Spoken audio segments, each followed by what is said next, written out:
ইমরানের বাবা বা তাদের প্রতিবেশী যারা ছিল তারা আমার কাছে 1 লক্ষ টাকা তুলে দিচ্ছে। আমি একজন কাকাকে 50,000 দেওয়ার জন্য আর 50,000 অন্য মানবিক কাজে ব্যবহার করবো। আসলে আমিরউদ্দিন কাকার অবস্থা এতটাই ভয়াবহ যে আমার দেখে খুব কষ্ট হচ্ছিল, এবং কি আমি আরো 10-12 জনের সাথে কথা বলছি, সবাই বলছে আসলে টাকাটা ওনাকে দিয়ে দেওয়ার জন্য উনি চিকিৎসা হোক, উনি অপারেশন করতে হবে, মোটামুটি 3 লক্ষ টাকা খরচ হবে। ডাক্তার কত টাকা খরচের কথা বলছি অপারেশনের জন্য?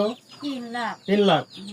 আচ্ছা, এখন আমি হরিপুর ইউনিয়নের মোটামুটি গণ্যমান্য অনেক ব্যক্তির সাথে কথা বলছি, তারা সবাই বলছে যে সব টাকাটা তাকেই দিয়ে দেওয়া হোক এবং আমরা প্রতিবেশীরা মিলে আমরা ওনার চিকিৎসার একটা ব্যবস্থা করবে, তাই বলছে আমাকে। তো আসলে মানবিক কাজ ইনশাল্লাহ আমি যতদিন বেঁচে আছি ততদিন করবো। তো হরিপুর ইউনিয়নে যার যখন প্রয়োজন হবে আমার কাছে আসবেন, অবশ্যই করবো। আর এই 1 লক্ষ টাকা ধরেই আমি আমাদের কাকার কাছে তুলে দিয়ে যাচ্ছি। তাহলে নেন, টাকাটা নেন। 1 লক্ষ টাকা, আপনি কি টাকা বুঝতে পারছেন? বুঝতে পারছেন? তাহলে সম্পূর্ণ টাকাটা আমি 1 লক্ষ টাকা ইমরানের দিছে আমার কাছে, আপনার কাছে দিয়ে গেলাম, আপনাকে বুঝতে পেরেছেন? তো প্রিয় ভিউয়ার্স, আসলে মানবিক কাজ আমি ইনশাল্লাহ করে দিতে চাই, সবসময় আপনারা ভালোবাসা দিয়ে পাশে থাকবেন।